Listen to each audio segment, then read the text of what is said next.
ሰላም ጋይስ እንዴት ናችሁ? ዛሬ በአዲስ ቪዲዮ መጥተናል። ቀድማችሁ ግን ቪዲዮውን ከማየታችሁ በፊት ሰብስክራይብ ማድረጋችሁን ቼክ አድርጉ። ሰብስክራይብ ካላደረጋችሁ ቀድማችሁ ፋሚሊ ሁኑ። ይሄ ቪዲዮ ለእናንተ ይጠቅማችኋል። ከዚህ በፊት የሰራሁትን ቪዲዮ ይጠቅማችኋል፣ እርግጠኛ ነኝ። ቪዲዮውን አይታችሁ ይጠቅማችኋል። ዛሬ ይዤላችሁ የመጣው ቪዲዮ ታይትሉ ላይ እንዳያችሁት ከአሊኤክስፕረስ እቃ ለማዘዝ ፈልጋችሁ ከአዲስ አበባ ውጪ ሆናችሁ ያላችሁ ሰዎች እንዴት አድርጋችሁ አክሰሱን ማግኘት እንደምትችሉ ነው። ቀድማችሁ ግን የፖስታ ቤት አክሰሱን እንዴት እንደምታገኙ ልንገራችሁ። ፖስታ ቤት ማለት አሁን ለምሳሌ ፖስታ ቤት የእናንተ ፖስታ ቤት ስትሄዱ የራሳችሁ የሆነ የፖስታ ሳጥን ይኖራችኋል። ያ ማለት የትኛውም እቃ ስላክ ወደዛ ሳጥን ቁጥር ነው የሚገባው ማለት ነው።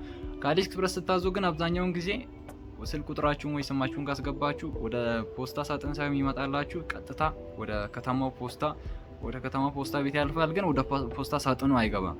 ያ ሄዶ ስልካችሁ ይደወልላችኋል ምናምን እንጂ የግዴታ የፖስታ ሳጥን አያስፈልጋችሁም። ግን የፖስታ ሳጥኑ ለሌላ ነገርም ስለሚጠቅማችሁ አሁን እኔ የራሴ የሆነ የፖስታ ሳጥን አለኝ። አሁን ኦንላይን ከማስተር ካርድ ምናምን ስታዙ ጊዜ በጣም ይጠቅማችኋል ያቺ የፖስታ ሳጥኗ። እና ያን ፖስታ ሳጥን እንዴት እንደምከፍቱ ፕሮሰሱን ነግራችኋለሁ። በመጀመሪያ የሚያስፈልጋችሁ የቀበሌ ወይ የትኛውንም አይነት መታወቂያ ናሽናል አይዲም ካላችሁ ከሁለት አንዱ ያስፈልጋችኋል። ሁለተኛው ደግሞ የሚያስፈልጋችሁ የእንትን ብር አለ፣ የምትከፍሉት ብር አለ። እዛ ቀበሌ እንትን ፖስታ ቤት ሄዳችሁ 200 ብር፣ እኔ 200 ብር ነበር ያኔ ስከፍ፣ አሁን እርግጠኛ አይደለም 200 ብር ነበር የዛኔ እኔ የከፈልኩት 200 ብር። አመታዊ ሰርቪስ አለ፣ የሰርቪስ ቻርጅ አለ። እና እቃ ስትቀበሉ ጊዜ ደግሞ 50 ብር በእያንዳንዱ እቃ ለፖስታ ቤት 50 ብር ትከፍላላችሁ እያንዳንዱ እቃ ማለት ነው። እንትን አሁን ብዙ ጊዜ ግን ቀረጥ ከከፈላችሁ ግን እዛችሁ ስለሚጠቃለል አያስከፍሏችሁም ማለት ነው። ከአዲስ አበባ ውጪ ማለት ምንም አዲስ ነገር የለውም። ግን አንዳንዴ ቀረጥ ሲያስከፍሏችሁ ጊዜ የግድ አዲስ አበባ መሆን አለባችሁ። እዚህ ሆናችሁ ማስጨረስ አትችሉም። እዚህ ሆናችሁ የምታስጨርሱ ቀድማችሁ እዛ ከጉምሩክ እቃ ከወጣ እዚህ በትራንስፈር አድርጉላችሁ የአካውንት ሰጣችሁ ትራንስፈር አድርጋችሁ ነው የሚጨርሱት ማለት ነው። የመጀመሪያው ደግሞ አሁን እቃ ስታዙ ጊዜ የሚመጣው ቀጥታ የሚመጣላችሁ ካዘዛችሁበት ሀገር ሺፕ የሚደረገው ወደ አዲስ አበባ ጉምሩክ ነው። ጉምሩክ ሄዳ ከጉምሩክ ደግሞ ይታያል እቃው ቀረጥ ያስቀርጣል ያስቀርጥ የሚለው ነገር ቼክ ይደረጋል። እቃው ይፈተሻል ምን አይነት እቃ እንደሆነ። ከዛ ፕሮሰሱ ቀጥታ ወደ አዲስ አበባ ፖስታ ቤት ሄዳ ከአዲስ አበባ ፖስታ ቤት ደግሞ በሳምንት ዴሊቨሪ የሚደርሱ ጊዜ አለ። ወደ እናንተ ወዳላችሁበት ፖስታ ቤት ደግሞ ይደርሳል። አዲስ አበባ ከገባ አንድ ሳምንት አይቆይም፣ ቀጥታ ወዳላችሁበት ፖስታ ቤት ለመድረስ። ከዛ እዛ ፖስታ ቤት ከደረሰ ምን ይደረጋል? እናንተ ስልክ ቁጥራችሁን ስማችሁና ስልክ ቁጥራችሁን ታስቀምጣላችሁ። እቃ ስታዙ እሱ የግዴታ ወሳኝ ነገር ነው። ከዛ በዛ ስልክ ቁጥር ፖስታ ቤት ሲደርስ ይደወልላችኋል ማለት። አብዛኛውን ጊዜ ግን እኔ አሁን እቃ ሲደርስ አይደወልኝም፣ እሱን እንጃ ምክንያቱን እንጃ። ግን እኔ ራሴን ቼክ ማድረገው እየሄድኩ እናንተም እንደዛ ማድረግ እንዳረሱ።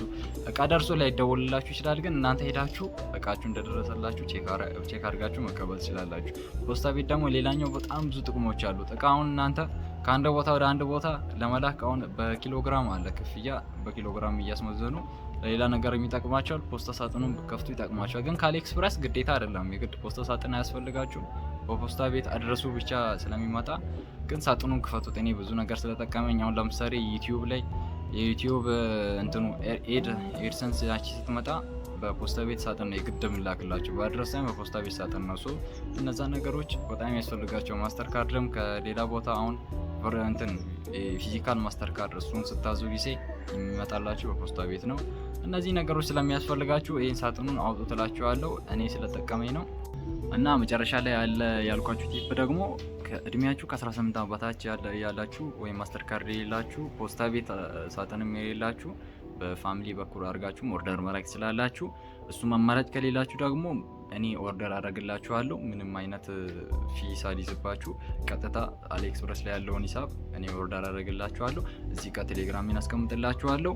ከኔ አቅራቢ ያላችሁ ኦርደር አድርጌላችሁ አስረክብላችኋለሁ ማለት ነው። እና ሰብስክራይብ ማድረጋችሁን እንዳረሱ። አካውንቲንግ ገብታችሁ ካያችሁ አብዛኛዎቹ ስለ አሊኤክስፕረስ እና ስለ ቀረጥ ምናምን ብዙ ቪዲዮ ሰርቻለሁ።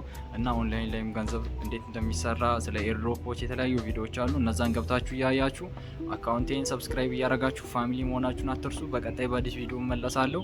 ያልገባችሁን ጥያቄ ወይ ሀሳባችሁን ኮመንት ላይ አስቀምጡልኝ። በቀጣይ ቪዲዮ እስከምንገናኝ ድረስ